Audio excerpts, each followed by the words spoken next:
Olá pessoal, já voltei, tudo bom? Professora Cristiane de História, agora vamos falar sobre o módulo 21, Brasil Colônia, sobre administração colonial. Então a nossa aula de hoje é sequência da aula anterior. Lembram que na aula anterior a gente falou sobre a chegada dos portugueses aqui na nossa terra? Então agora a gente vai dar continuidade a esse estudo, falando sobre o processo de administração da colônia. Agora o Brasil já é uma colônia, né? Já passamos daquele processo de exploração só do pau-brasil para iniciar de fato um povoamento aqui. Estou com muita saudade de vocês e vamos começar a nossa aula para matar um pouquinho essa saudade. Vamos lá, vamos começar. Bom, inicialmente, né, a coroa portuguesa ela estimula a ocupação do território enviando vários colonos para cá. Então, ela sempre está trazendo alguns colonos, né, para poder fazer esse trabalho de exploração, de povoamento. E aí, aos pouquinhos, o Brasil vai ficando com uma carinha diferente só daquela grande floresta onde tem os povos nativos indígenas. Como é que a gente começa com esse processo de povoamento? Depois de vários anos de exploração do pau-brasil, a coroa portuguesa ela entende que o Brasil tem um potencial para ser colonizado, de fato, né? Para se tornar um país, segundo o que eles acreditam, mais civilizado. Então eles enviam um fidalgo, né, um nobre, rico, chamado Martim Afonso de Souza, e Martim Afonso de Souza, né, ele é responsável por iniciar essa colonização. Então ele é enviado para cá em 1530, 1531, né, ele embarca em direção à América com uma frota de 5 navios. Então, com ele vem cerca de 400 colonos, entre homens, mulheres, crianças, religiosos, né?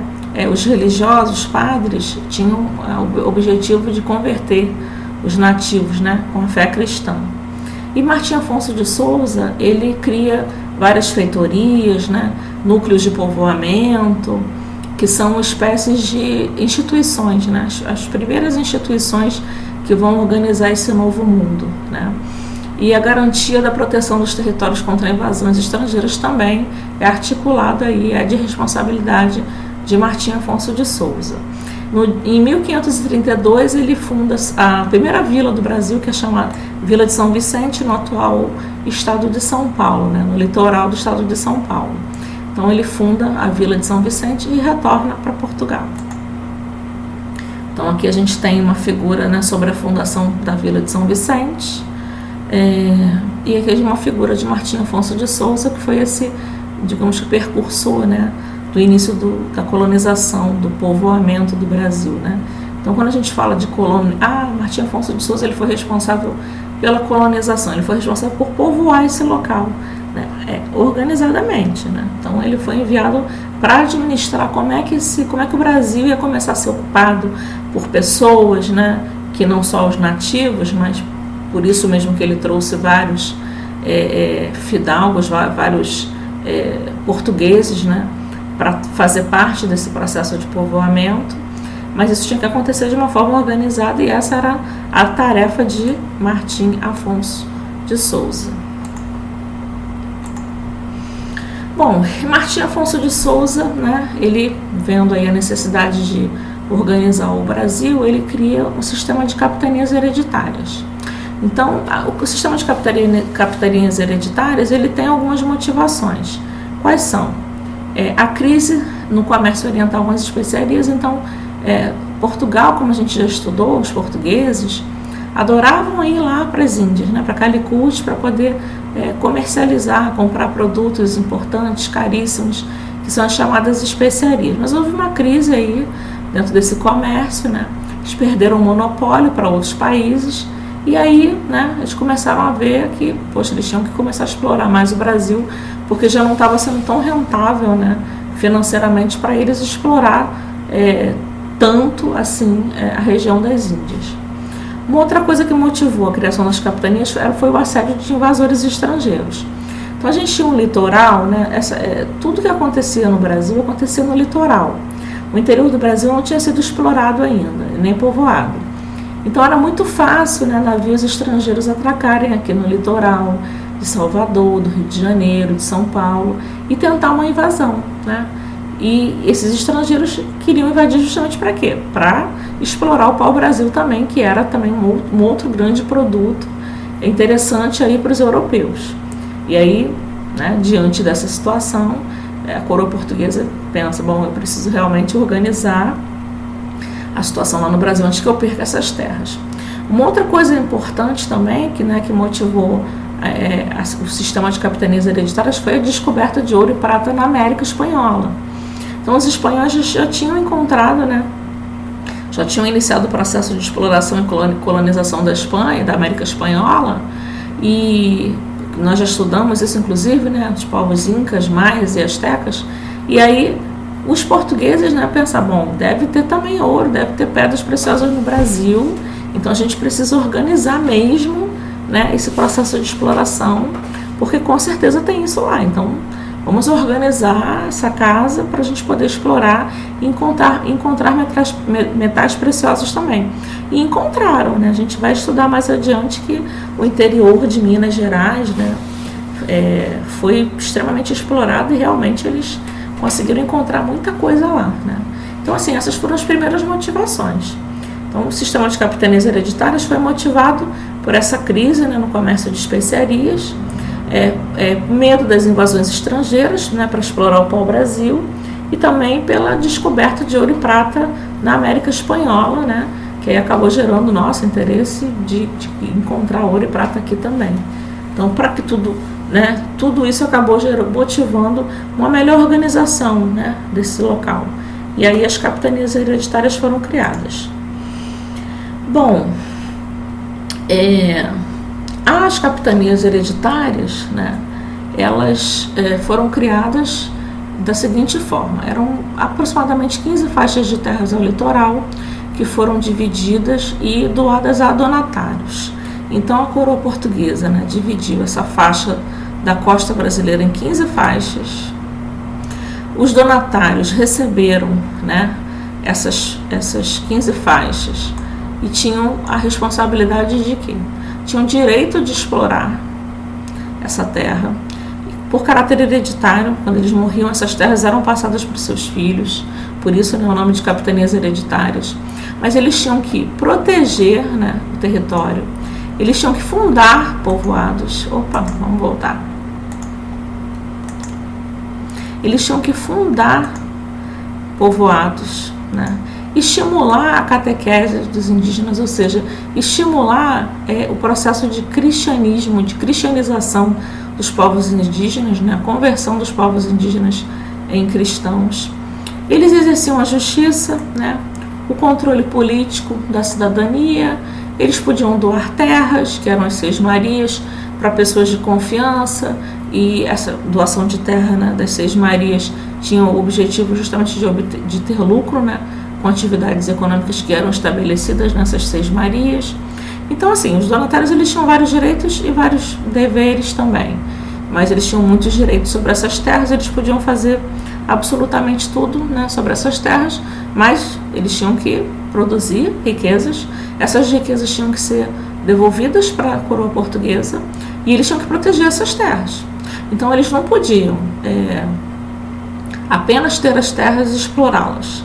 Eles tinham que ter a terra, explorar a terra, gerar riqueza com a terra e não deixar que nenhum estrangeiro invadisse essas terras, né?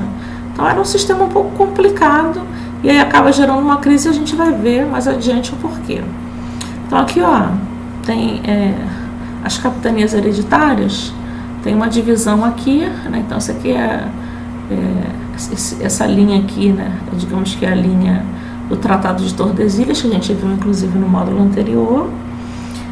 E aqui são as capitanias, né? Maranhão, Ceará, Rio Grande, Itamaracá, Pernambuco, Baía de Todos os Santos, Ilhéus, Porto Seguro, Espírito Santo, São Tomé, São Vicente, Santo Amaro, São Vicente, Santana. Então, são essas as capitanias aqui que eram administradas por esses donatários que tinham que cuidar delas, zelar delas e produzir bastante nelas, né, para que elas tivessem lucro e a coroa portuguesa ficasse muito feliz. Então eu trouxe aqui algumas ilustrações das capitanias. Essa aqui é a capitania de Pernambuco. Isso aqui é uma imagem bem antiga, né? Na verdade é um mapa. E essa aqui é a capitania de São Vicente, né? Então percebam que as primeiras vilas, né? As primeiras capitanias e vilas tinham sempre esse formato, digamos assim, né? A gente vai ver mais adiante que tem sempre um prédio administrativo e um pelourinho, né? Uma praça, sempre tinha uma igreja também, mas tudo muito primitivo, né? Muito começando esse processo de colonização e de povoamento dessas regiões. Bom, e aí a gente começa uma crise, né? Uma crise grande dentro do sistema de capitanias hereditárias. Por quê? Devido à má relação dos indígenas, né? Os indígenas viviam em conflito com os portugueses, óbvio, porque eles eram explorados e obrigados a trabalhar, né? Os portugueses desejavam o tempo inteiro escravizá-los, e isso aí acabou gerando um conflito grande, né? Entre os nativos e os portugueses. A distância da colônia portuguesa com a metrópole também era um problema, porque isso dificultava a administração. Imaginem que os donatários, né, para administrar as capitanias, para decidir alguma coisa que não dependia deles, eles tinham que mandar alguém enviar alguma coisa para Portugal, e essas viagens levavam muito tempo para serem realizadas. Enfim, a comunicação era difícil, né? O interesse de alguns donatários que sequer chegaram a viajar para o Brasil, né? Então alguns donatários não tinham interesse, então eles receberam essas terras, né, que foram doadas, mas eles efetivamente não chegaram a explorá-las. E a insuficiência de capital de alguns donatários. Então, os donatários eles não tinham incentivo da coroa portuguesa. A coroa portuguesa ela não mandava um dinheiro, olha, isso aqui é um dinheiro para vocês iniciarem esse processo aí de exploração das capitanias, né? E aí depois vocês vão adquirindo através da exploração, né? Não tinha esse dinheiro, então eles tinham que se virar com nada, né? Então eles chegavam, tinham que produzir, tinham que gerar riquezas, mandar uma parte para Portugal, e aí era meio complicado para eles segurar isso tudo, né? Ainda tem um outro item aqui que eu não coloquei aqui, mas que também é importante, que eram as invasões estrangeiras, que eu falei até no item anterior, né? No slide anterior. As invasões estrangeiras também eram um problema muito grande para as capitanias hereditárias, porque veja bem, como eu vou administrar um local, um pedaço de terra aqui, eu não consigo proteger, eu não tenho gente suficiente para proteger, então qualquer estrangeiro que chega aqui pode tomar minha terra, né? Pode entrar em conflito comigo e tomar minha terra. Eu não tenho muito dinheiro para investir, a coroa portuguesa não envia dinheiro para me ajudar, então tudo tem que partir de mim. Eu também não tenho como escravizar os povos indígenas, porque eu tento, mas eles são rebeldes, né? Então eles não aceitam a escravização. Então, assim, era complicado, não era muito fácil, né, administrar uma capitania. E aí, por não ser muito fácil, né, de administrar a capitania, o rei de Portugal, a coroa portuguesa, decide então fazer o quê? Bom, já que está difícil para os donatários, né, organizarem as capitanias hereditárias, produzirem, gerar lucro, enfim. Está tudo muito complicado, então eu vou criar o governo geral. Eu vou criar um governo geral e vou enviar para lá governadores gerais, vou enviar para o Brasil governadores gerais que vão melhorar o povoamento desse território, que vão ajudar os donatários a administrar melhor as suas terras, né? E, além disso, né, os governadores gerais também tinham o papel de ver de perto, né, essa exploração das riquezas naturais, obviamente que tinha um interesse financeiro, né, por trás de tudo isso. E aí o primeiro governador geral foi Tomé de Souza, né, foi o primeiro vice-rei. Salvador foi escolhida a sede do governo geral, então digamos que Salvador era a capital, né, do Brasil nesse período, e Tomé de Souza era o primeiro vice-rei. O segundo vice-rei foi Duarte da Costa, um outro fidalgo, todos eles eram fidalgos, né? E o terceiro, Mendes Sá, né? A tarefa deles, dos governadores gerais, né, era o quê? Ajudar os donatários, incentivar o povoamento do território, fundar novas vilas, combater aldeias indígenas hostis, aquelas que se rebelavam, né, e por algum motivo, além de não quererem trabalhar, né, na exploração de algum recurso, também entravam em conflito com esses donos de terras, e estimular a agropecuária, né? a agricultura e a pecuária nessas regiões. Então, nesse período, né, de governo geral, foram criados cargos também de provedor-mor, que era o responsável por garantir a arrecadação de impostos, né? Então, o provedor-mor arrecadava impostos. O ouvidor-mor aplicava leis e resolvia conflitos. E o capitão-mor era responsável por organizar as tropas responsáveis pela defesa do Brasil, pela defesa principalmente do litoral, né? Porque era através do litoral que aconteciam essas invasões estrangeiras importantes, e também, né, eles eram responsáveis por defender o litoral brasileiro e também por defender as terras contra ataques de comunidades indígenas. Então, o governo geral foi mais uma forma de administrar as terras. Então, a primeira forma que o governo português entendeu foi as capitanias hereditárias. Viu que foi ficando difícil, enviou o governo, né, o governador geral, para poder ajudar os donatários a administrar as capitanias. Isso aqui é a criação do governo geral, né? A construção, essa aqui é uma imagem atual, né? Mas é assim, digamos que é preservada desse período, né? Salvador é uma cidade que preserva muito esse período de construção dessas cidades durante o governo geral, né? Então, essa aqui é um exemplo. E Salvador passou a ser a capital também do Brasil, né? Uma capital importante. Aqui a gente tem uma imagem do século XVIII de Tomé de Souza, né? Enfim, dialogando aqui com um índio. E aqui a gente tem um organograma, né, do governo geral, do ouvidor, do provedor e do capitão-mor, né? Então a gente tinha o governo geral, os seus funcionários, né, provedor, responsável, o ouvidor responsável pelo recolhimento dos impostos, provedor responsável por administrar as leis, capitão-mor responsável pela defesa. Logo abaixo a gente tem as capitanias hereditárias e reais, e logo abaixo a gente tem as câmaras municipais. E agora a gente vai falar, né?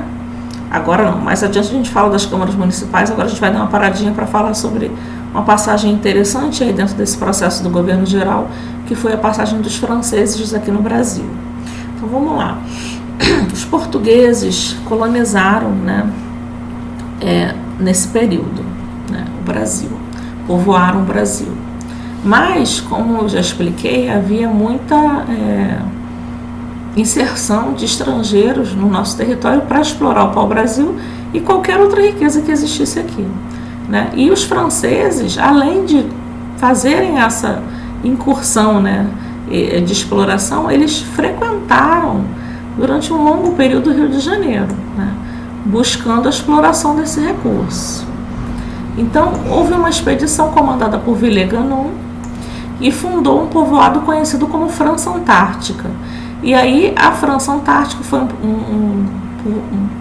uma espécie de uma ilha, né, um povoado pequeno, construído, né, pelos franceses para essa exploração, que aconteceu aqui no Rio de Janeiro, que corresponde basicamente à região ali do aeroporto do Santos Dumont, né, na Baía de Guanabara. Os franceses permaneceram ali por 12 anos, foi bastante tempo. Então, durante 12 anos, eles, né, dominaram aquele território. Vejam bem, os portugueses eram os colonizadores do Brasil, dominavam o território brasileiro, mas tinham os franceses aqui, né, aqui no Rio de Janeiro, ali pertinho, na região do aeroporto, né, naquela área ali da Baía de Guanabara, controlando, né, a exploração do pau-brasil, vivendo, né, uma vila foi fundada ali.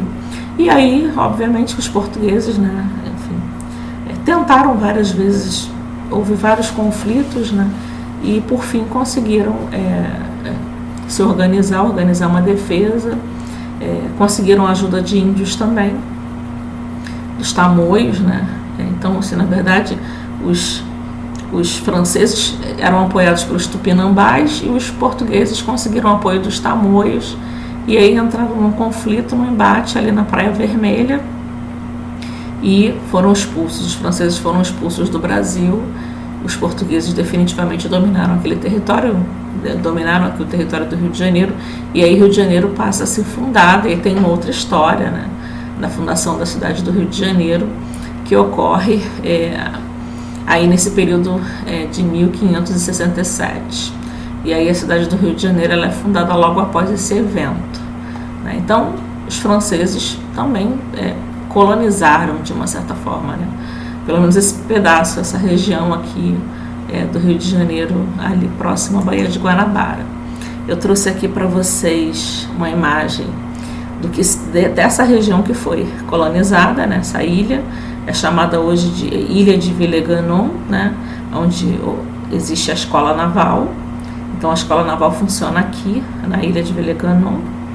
E aqui a gente tem uma ilustração sobre a expulsão, né, dos franceses do território aqui do Rio de Janeiro nesse período.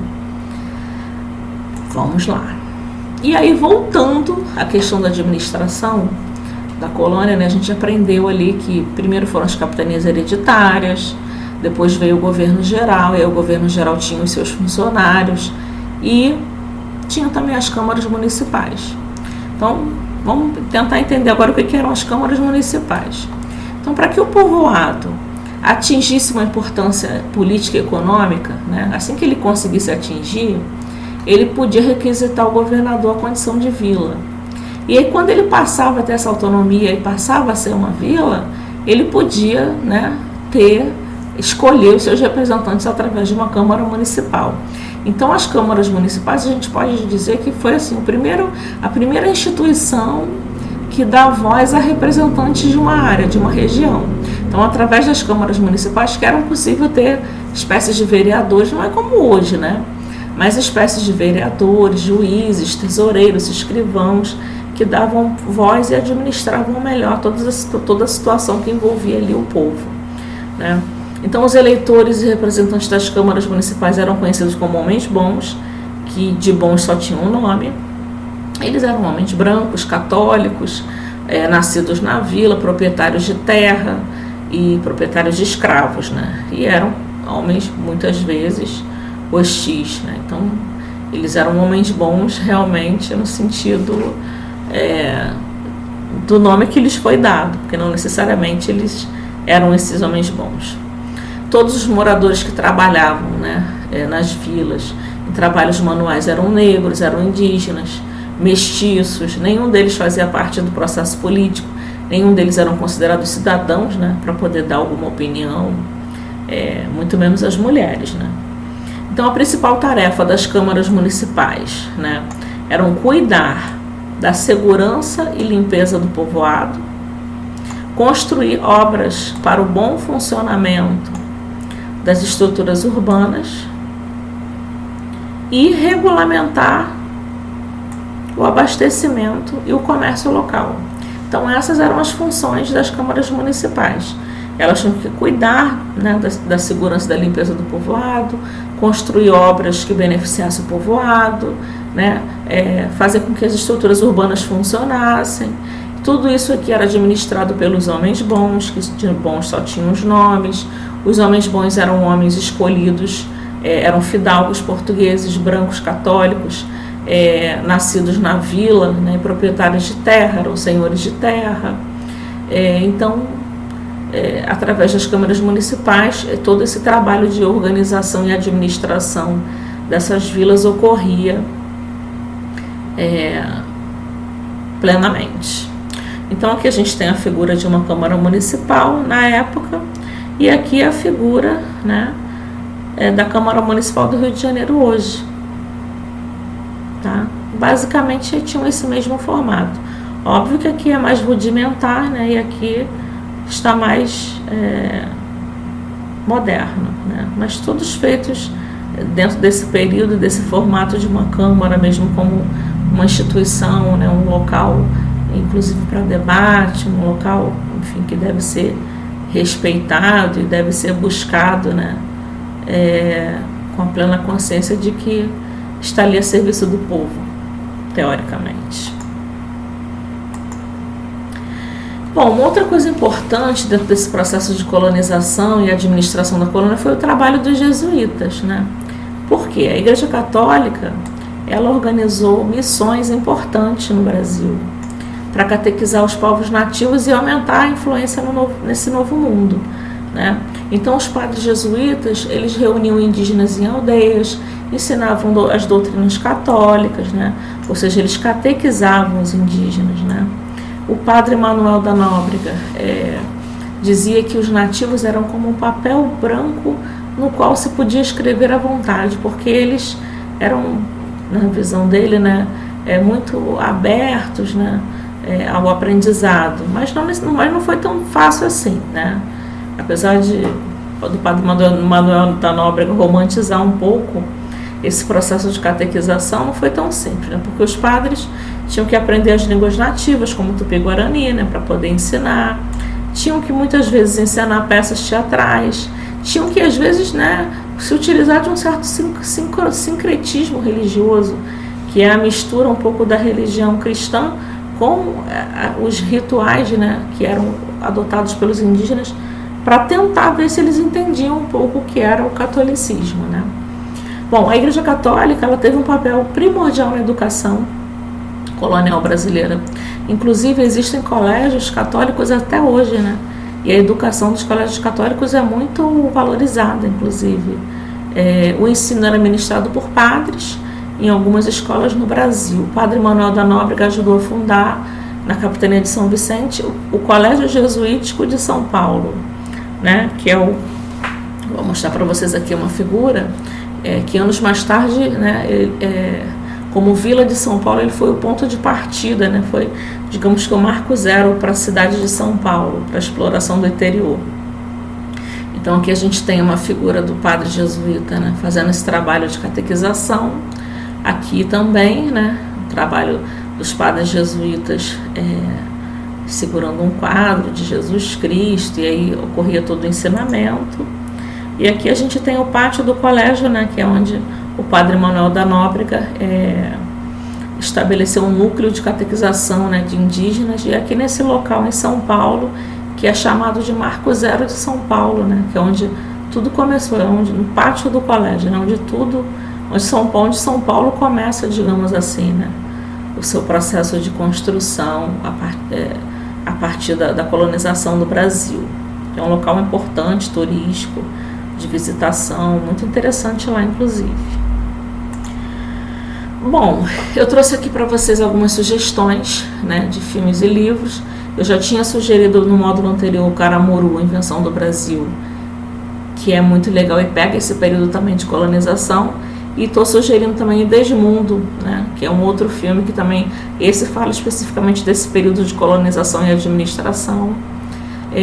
Tem um livro também interessante da Sheila de Castro, que é Viver e Morrer no Brasil Colônia, né, muito interessante, fala sobre a vida, né, cotidiana e vários conflitos que existiram nesse período, né.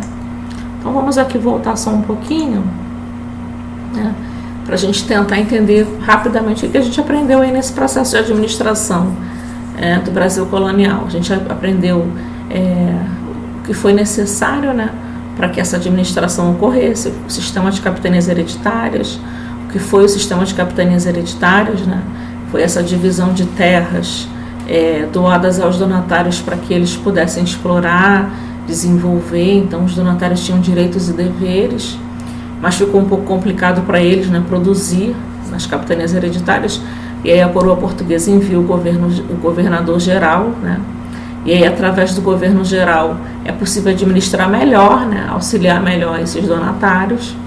E dentro desse processo de administração da colônia, né, existem vários fatores, existem as instituições, os governadores gerais têm os seus funcionários.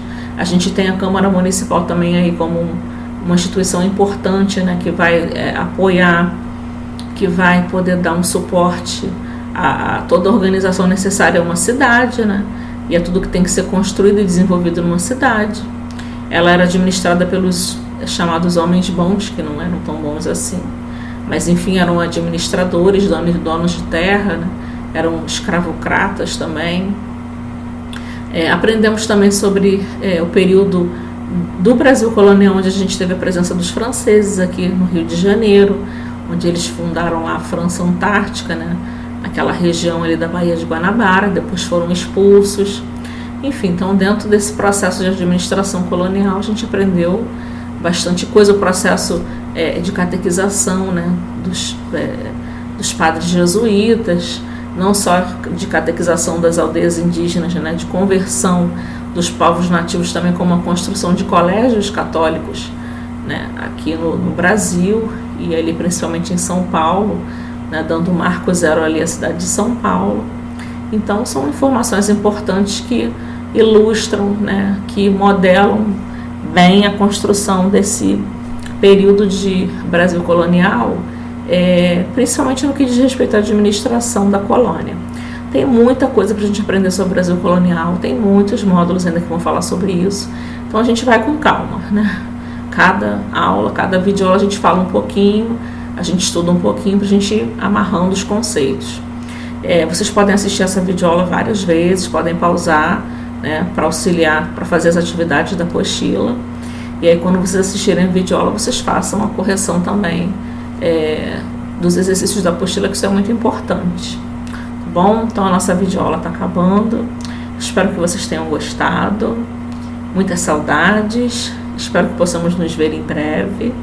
Sempre que eu posso falar com vocês, mesmo sem ver vocês, eu fico feliz, né? É como se eu estivesse falando de uma certa forma, assim, um momento nosso. Por mais que eu não esteja olhando, eu estou olhando para vocês. Tenho certeza disso. Tá bom? Um beijo grande no coração de cada um. Muitas saudades. Tá? Fiquem bem, vamos nos encontrar em breve. Um beijo grande. Tchau, tchau.